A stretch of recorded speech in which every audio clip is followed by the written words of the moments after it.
Daisy, another interesting argument. A Sydney nightclub has banned staring at other customers unless the person doing the staring gets prior consent from the person they want to stare at. I wonder how... That's a very awkward conversation to have. And if you don't do that, the club's going to call the police. Now, basically, I didn't know that staring was even a crime. But how's this supposed to work, do you think? I honestly have no idea, Andrew, but when I read this, I had this hilarious image of my head of someone sort of walking across a crowded dance floor and going, "Hello, sir or madam, I find you particularly attractive. Would you mind if I went back over the other side of the room and comfortably stared at you for a little while?"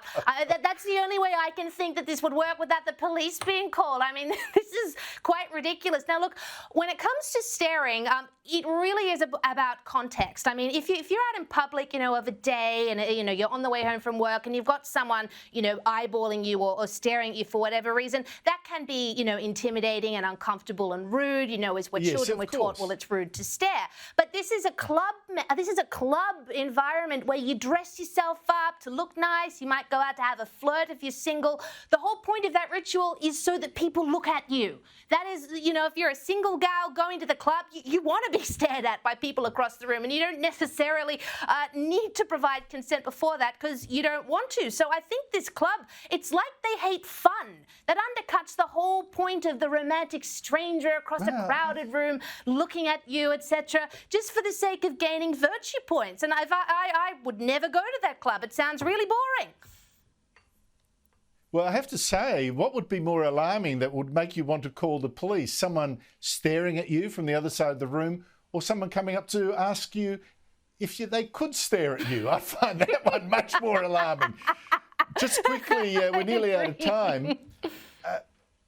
In America, I think this has gone viral. Tell us about this. America, President Joe Biden has made a terrible decision that will really damage its culture. I mean, Biden has said that people who haven't paid back their student loans can get up to $20,000 of that debt wiped off, and that just makes a fool of people who've worked hard to pay off their debts, like this man who confronted Democrat Senator Elizabeth Warren. My daughter's getting out of school. I saved all my money. She doesn't have any student loans. Am I going to get my money back? Of course not. But I worked a double shift, worked extra. My daughter's worksheet is 10. So you're laughing. Yeah, that's exactly what you're doing. We did the right thing, and we get screwed.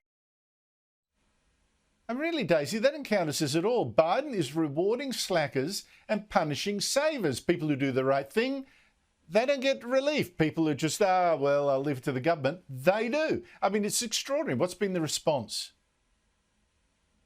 This has been massive on social media. People virulently arguing for the student loan forgiveness. A lot of people arguing against it. And as you said, the tenor of those against it is saying, I worked really hard. My parents worked really hard to pay off these debts or to not have any loans at all. And now people are just being forgiven them. And while I think the main issue here in America really is college affordability. I mean, it's ridiculous how difficult it is to go to college and to pay for it over there. That's another whole issue altogether. This is going to cost the taxpayer, and at a time where everything is becoming more expensive for everyone, I really don't think that's fair. Absolutely not. You saved hard, paid off your debt, and now you've got to chip in with your taxes to people who didn't. I think that's just a moral hazard.